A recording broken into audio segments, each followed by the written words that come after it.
ขุดไว้เตรียมไว้ขุดหลุมพรางไว้เห็นบอกแล้วโดรนนี่สร้างมันเป็น100 ล้านเป็น10 ล้านพุ่นส่งไปติ๊กโดรนนี่ไม่ต้องอึดบ่ต้องอันบริจาคทั่วโลกให้คนทั้งโลกนี่บริจาคพี่น้องได้พี่น้องได้พี่น้องแลรอโนดเพราะว่าเขาบ่มักรัสเซียนับตั้งแต่มือเซเลนสกี้ถูกเสกหัวออกจากไวท์เฮาส์แต่มือนั่นแหละคนข้าพเจ้าก็รู้สึกบ่ดีใจแต่มือนั้นมันเสียการเมืองแหละตั้งแต่มือนั้นข้าพเจ้าเคยชอบเคยมักทำแต่ข้าพเจ้าเกลียดซังเจนีแวนจะเป็นอย่างบ่ฮู้จักมันเกิดมุดมัดขึ้นมาในใจเพราะว่ามันบ่แม่นความยุติธรรมพี่น้องข้าพเจ้าสิมักท่านทำไรปานใดก็ตามแต่ว่าในเมื่อการกระทำการประพฤติแบบนั้นแล้วข้าพเจ้าเสียศรัทธา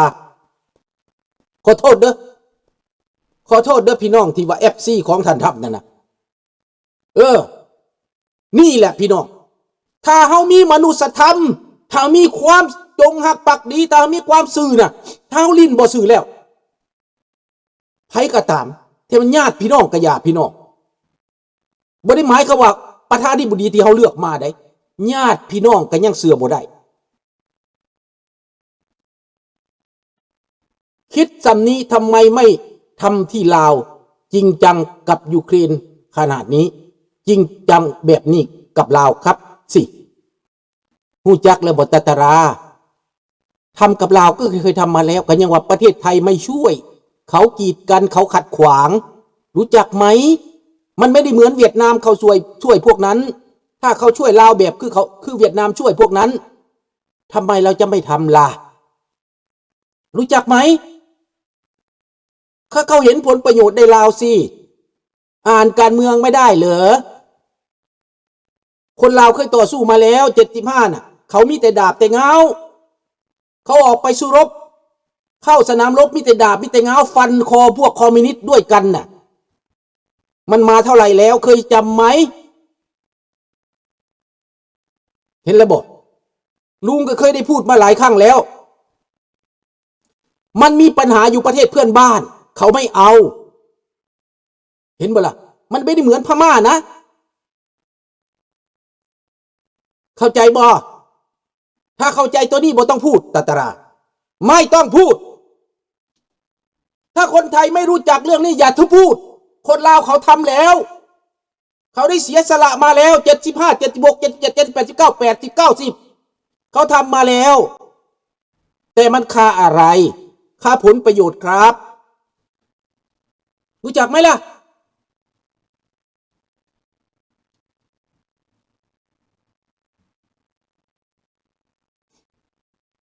มันเป็นแบบนั้นพี่น้อง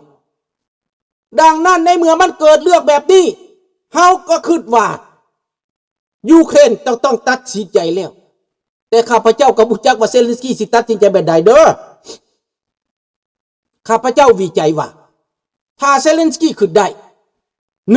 1ประเทศนี้มีทรัพยากรมีเงินมีคนช่วยเหลือหลายกว่าอัฟกานิสถานแล้วเป็นหยังไม่เกี่ยวกับไทยสิฐานเมืองไทยก็แก้ของไทยก็มีปัญหาก็บอกแล้วมันไม่ได้เหมือนกันข้าพเจ้าก็ได้บอกแล้วทำไมไม่เกี่ยวมันเกี่ยวอยู่แล้วถ้าประเทศไทยสนับสนุนคนลาวแบบเวียดนามเขาสนับสนุนคอมมิวนิสต์มันก็อยู่ได้อันนี้บอกนั่นแต่ประเทศไทยเขาไม่ได้เอาก็บอกเลยดิจะไม่เกี่ยวยังไงล่ะถามว่าประเทศไทยอยู่แต่ประเทศไทยไม่ได้ไปเหยียบดินลาวไหมจำไว้เอานะให้จำไว้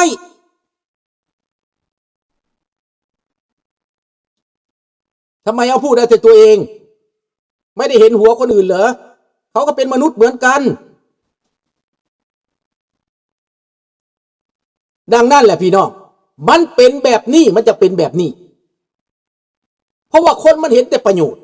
มันบ่ได้เห็นความถูกต้องมันบ่ได้เห็นความดีคิดว่าเวลาตัวเองอยู่ได้คนอื่นจะต้องอยู่บ่ได้ยามตัวเองสนุกยามตัวเองสงบคิดว่าโอ้ยคนอื่นบ่เกี่ยวมันก็เป็นแบบนี้โลกนี้มันก็เป็นแบบนี้ ดังนั้นต้องเข้าใจว่าในปัจจุบันนี้คนลาวเขาสู่มาแล้วตาราคันถ้าไม่รู้ไม่ต้องพูดโอเคอย่าซ้ำเติมคนลาวหน่อยนะอย่าต้องซ้ำเติมนะถ้าไม่รู้อย่าพูดเขาก็ทำมาแล้วเคยส่ง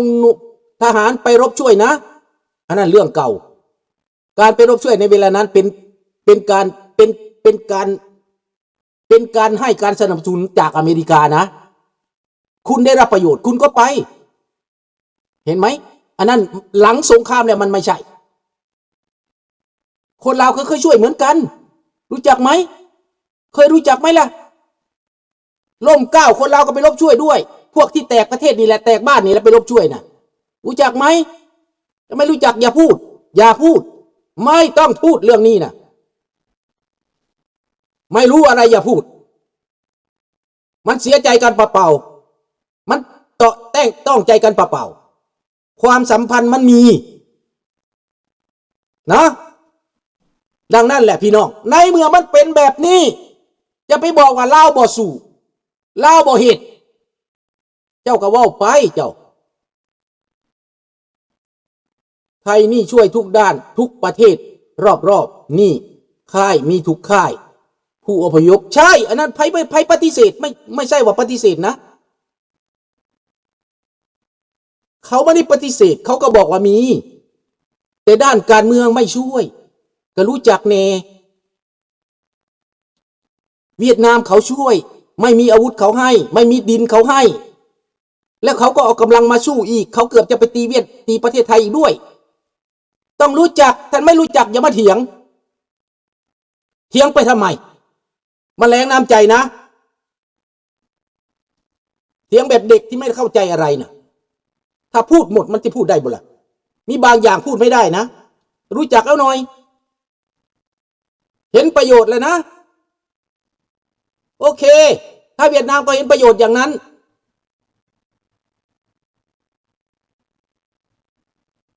เถียงเพื่อชนะลุงสื่อเถียงไม่ได้ดอกถ้าลุงเว้าเมิดท่านเจ็บใจสื่อไม่ต้องเว้าเมิดเนาะฟังเอาดีๆเหตุผลนั่นน่ะถ้าคนบ่มีเหตุผลแล้วก็บ้าติเนาะคนมันต้องมีเหตุผลคนมันต้องมีความเข้าใจความรู้สึกของในใจของคนนี่นะถ้าหายเบิดแล้วนะยังข่มเหงอยู่ยังเว้าข่มเหงอยู่มันก็เจ็บใจตัวคนเนาะสิเว้าไปเห็นหยังก็เว้าเหตุผลให้ฟังเลยดิมันมีเหตุผลแบบนั้นแทนที่เขาจะเอาประชาธิปไตยแทนที่เขาจะเอาสิทธิมนุษย์เขาก็ประโยชน์มาก่อนกับศัตรูเขาก็เอาประโยชน์ก็เหมือนถ้ำกำลังทำในเวลานี้ศัตรูก็ไม่เป็นไรขอแต่มีประโยชน์นั่นกำลังทำอยู่เราก็ไม่รู้จักว่าถ้ำนี้จะไปถึงไหนล่ะจะเชื่อโปรตีนไปถึงไหนจะฟังโปรตีนไปถึงไหนนี่คือการวิจัยไม่ใช่การประณามต้องฟัง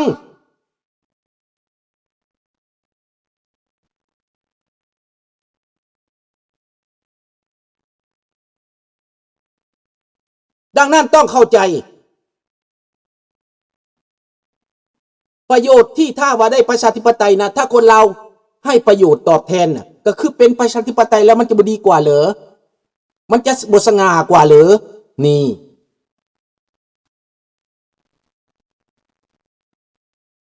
ถูกต้องเอาละไม่ต้องพูดไปลึก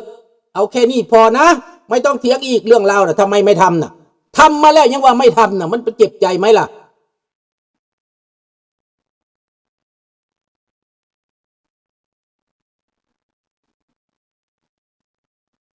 ดังนั้นในตอนนี้พี่น้องถ้าท่านทำบ่ถอยตอนนี้นะหมายก็ว่ากระตกเข่าเกมของโปรตีนเหนือกว่าโปรตีนเหนือกว่าท่านเป็นแบบนี้นะเขาก็ต้องเบิ่งมวยแม่เวลามวยตีกันฟังความท่ำนี่ไปทำมิตรว่าสิได้เบิดยุติสงคราม30 วันเขาก็ฟังไปแม่นบ่ล่ะเซเลนสกี้ก็ยับให้ก้มหน้าออกไปแล้วก้มหน้ากลับขึ้นมากระเห็ดแต่ตอนนี้นะในตอนนี้นะถ้ำเสียเปรียบแต่ว่าขั้นเสียเปรียบเสียว่าจังไดท่านถ้ำเสียเปรียบก็ต้องแก้เกิมว่า เสียวอย่างมาแลกต้องกลับคืนไปล้มกับเซเลนสกี้ใหม่เซเลนสกี้จะยอมบอกถ้ำย่านนิวเคลียร์นิวเคลียร์บ่ได้มีแต่บ่ได้มีแต่รัสเซียผู้เดียวเด้อ นิวเคลียร์บ่ได้มีแต่นั่นผู้เดียวเด้อพี่น้องดังนั้นพี่น้องในเวลานี้ข้าพเจ้าบอกโลดวิจัยว่าตอนนี้นะถ้าเป็นแบบนี้นะแปลว่าตกอยู่ในเกมของปูตินเหมือนดังเจรจาสงครามเวียดนามแบบเดียวกันเป๊ะพี่น้องข้าพเจ้าเข้าใจว่าอเมริกามีนิวเคลียร์หลายแต่นี่เมื่อท่านถ้ำนี่ปลดไว้เบิดแล้วดิปลดพวกที่ว่าจะนั่นนี่มันสิเป็นอย่างไรล่ะพวกรักษานิวเคลียร์ก็ยังปลดเอาไปมานี่รัสเซียจะเห็นแบบใดนี่นะอเมริกาอาจจะเสียเปรียบนักได้พี่น้องเสียเปรียบนักได้พ่อเป็นยังจะเป็นสั้นข้าพเจ้าสิว่าให้ฟังท่านถ้ำนี่หมายความเจ็บใจให้ไบเดนที่เขาเอาขึ้นศาลข้าพเจ้าก็เข้าใจเจ็บใจให้เซเลนสกี้บ่ยอมเปิดเผยความลับของลูกของไบเดนที่อเมริกาอยากลงโทษที่ท่านทำอยากเอามาเป็นข้อนั้นเจ็บใจตัวนั้นความเจ็บใจตัวนั้นต่อเนื่องมาให้เซเลนสกี้นั้นเรื่องของมันเป็นแบบนี้ข้าพเจ้าเข้าใจว่าฝรั่งบ่ยันนิวเคลียร์ลุงโพแต่ข้าพเจ้าว่าฝรั่งทั้งหมดประเทศหั่นนะฝ่ายค้านหั่นนะคัดขวางมักกรุงอยู่ฝรั่งนี่ไปบ่ไกลได้คันเป็นแบบนี้ไปบ่ไกลลุงโพคนฝรั่งเศสหั่นนะมันเป็นแบบนั้นดังนั้นก็ยังไว้ใจบ่ได้ฝรั่งนี่นะเห็นบ่ยังไว้ใจบ่ได้ที่ข้าเจ้ายังเสื่อใจอยู่นี่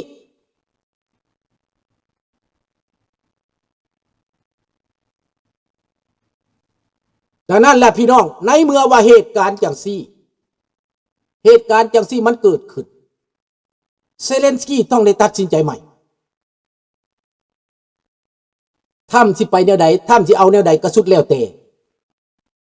no เบิดแล้วคอยตกลงแล้ว30 วันบ่มีอันใดสิเว้าอีกถ้าว่าปูตินบ่เอาตาม30 วันนั่นก็ไปจบถ้าเป็นข้าพเจ้าเป็นเซเลนสกี้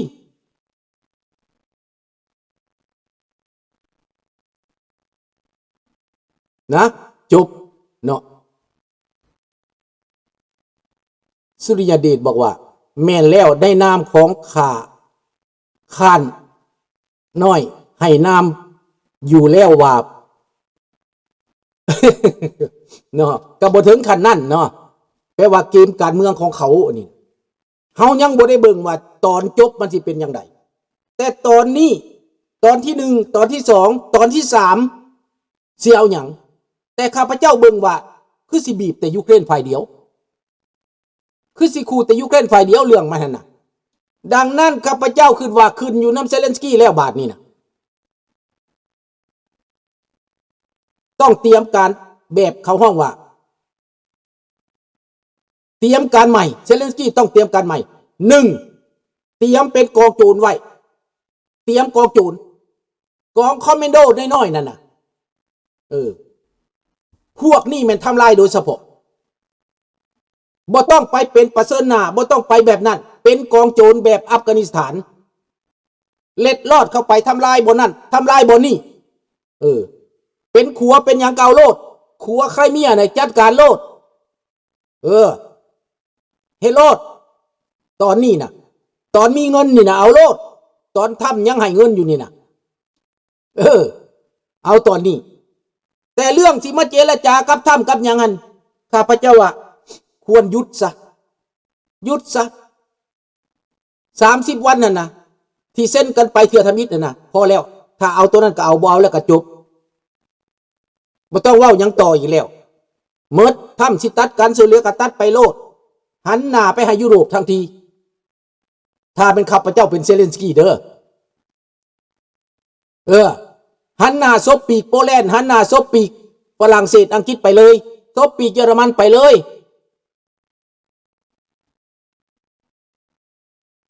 เอาแนวนั้นโลด4 ปีต่อมาคันยังกาย4 ปี